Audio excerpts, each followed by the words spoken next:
శ్రీరామచంద్ర పరబ్రహ్మణే నమః. శ్రీ గురుభ్యో నమః. శ్రీమాత్రే నమః.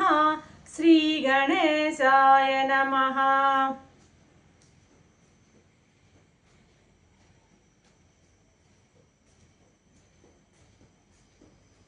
ప్రియాత్మ బంధువులారా, యోగ వాసిష్టం నిర్వాణ ప్రకటనము 570వ భాగం.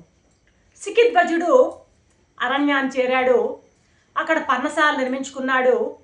ఆ కందమూలాలు అవి సేకరించుకుంటూ దారుణమైనటువంటి తపస్సును చేయడం ప్రారంభించాడు.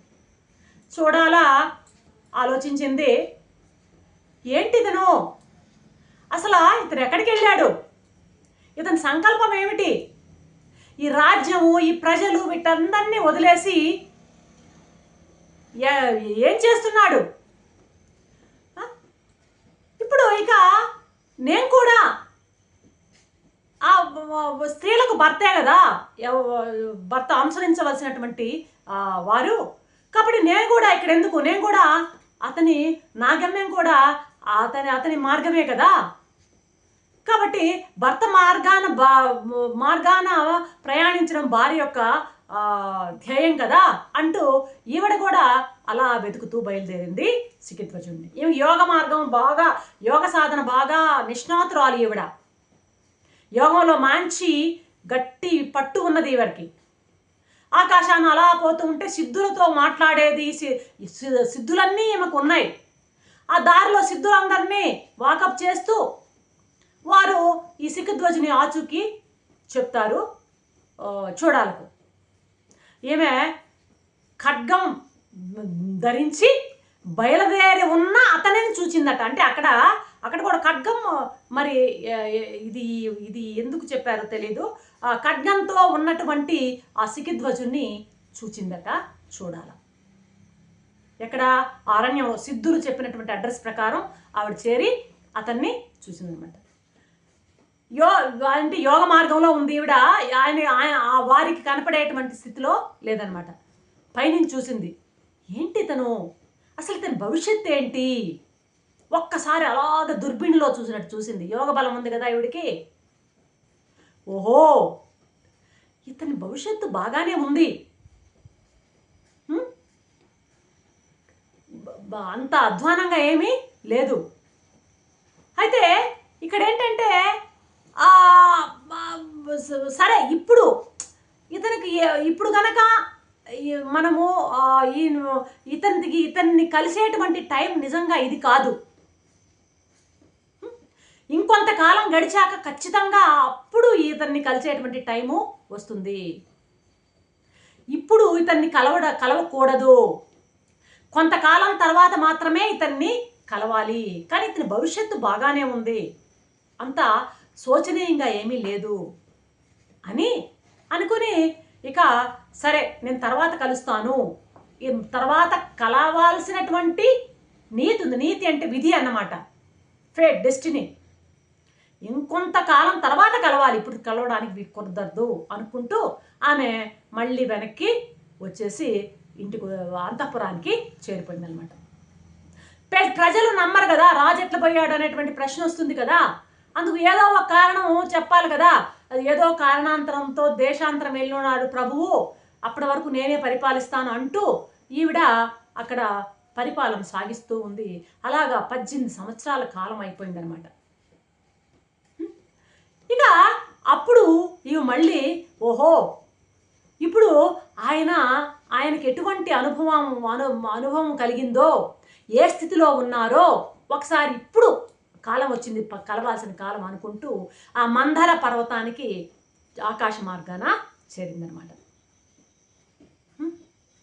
ఆయనకి ఇక అరణ్యంలో అలా చూస్తూ ఉండగా ఆయన పైనుంచి ఆయన్ని గమనిస్తూ ఉంటే అతను అసలు వేరే దేహంలో ప్రవేశించినట్లు కనిపిస్తున్నాడట. అతను అంతకు పూర్వం ఉన్నటువంటి కళా కాంతి ఏమీ లేవు అతనిలో. వెంటనే అనుకుంది, అరే ఏంటిది, ఇతని ఇట్లాంటి స్థితికి వెళ్ళాడు, శాస్త్రజ్ఞానం బాగా సంపాదించినట్టుంది, నా యొక్క యోగశక్తితో నేను కనుక్కోగలుగుతున్నా, శాస్త్రజ్ఞానంలో ఇతను బాగా నిష్ణాతుడయ్యాడు, కానీ ఆ జ్ఞానం ఇతని ప్రవర్తనలో అనుభవంలో లేదు, ప్రవర్తనలో కనబడ్డం లేదు. ఏంటి మూర్ఖుల్లా ఉన్నాడేంటి ఇతను?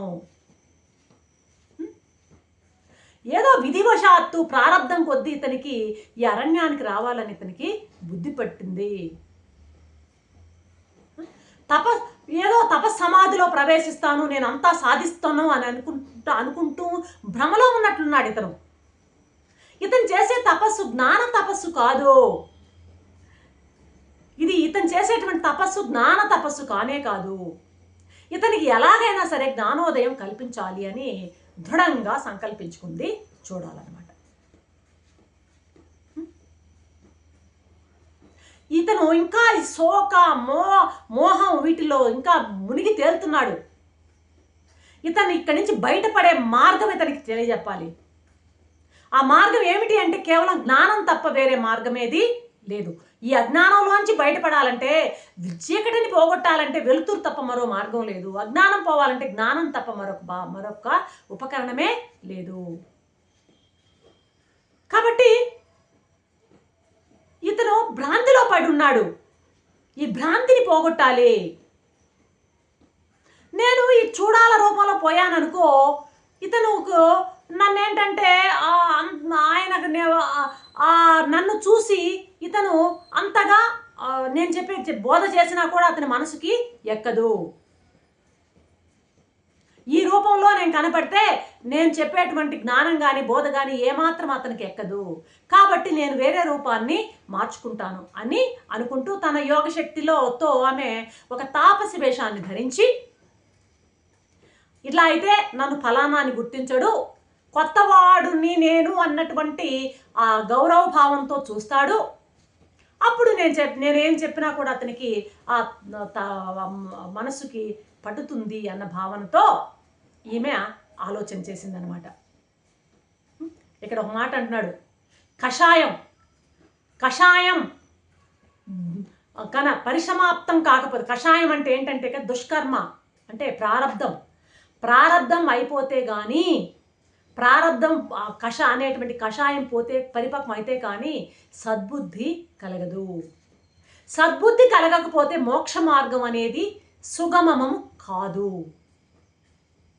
కాబట్టి ఈ సద్బుద్ధి అనేది మన పాటికి మనకు కలగకపోతే ఎవరైనా పెద్దల ఉపదేశంతోనైనా కలగాలి. కాబట్టి ఇతనికి ఈ దుష్కర్మ అనేది పక్వం అయిపోయింది కనిపిస్తోంది నాకు. అతని యొక్క పరిస్థితిని చూస్తే ఇతనిలో ఉన్నటువంటి దుష్కర్మలన్నీ కూడాను పరిసమాప్తి అయినట్టు కనిపిస్తున్నాయి. కానీ ఇంకా ఇతనిలో అజ్ఞాన వాసనలు పడసూపు ఉన్నాయి, వాసనలు ఉన్నాయి, అవి తొలగిపోవాలి.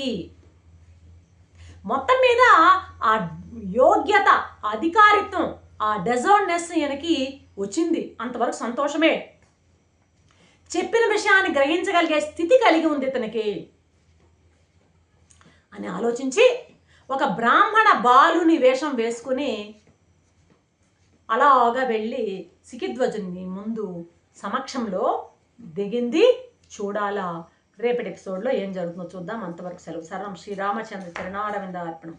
ఓం శాంతి శాంతి శాంతి. శంభో శివ శివ శివ శివ శివ.